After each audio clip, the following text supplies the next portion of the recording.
بسم الله الرحمن الرحيم. الموقف اليومي لمديرية مرور محافظة ديالى يوم الخميس الموافق الخامس من شهر شباط لعام 2026.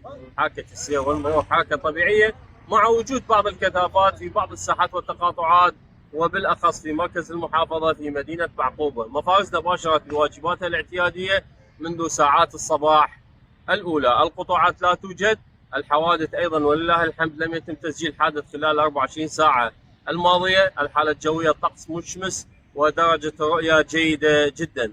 مجمع تسجيل مركبات وإجازات السياقة مستمر باستقبال المراجعين بواقع وجبتين صباحية ومسائية لنقل ملكية المركبات وتسجيلها، وأيضا لمنح وتجديد إجازات السياقة.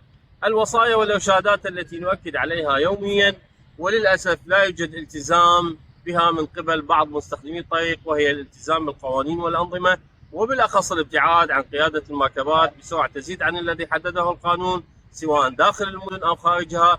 وكذلك يجب ربط حزام الأمان وعدم الانشغال بالهاتف النقال أثناء القيادة أو الحديث مع الركاب مع ضرورة التأكد من شروط المتانة والأمان في المركبات.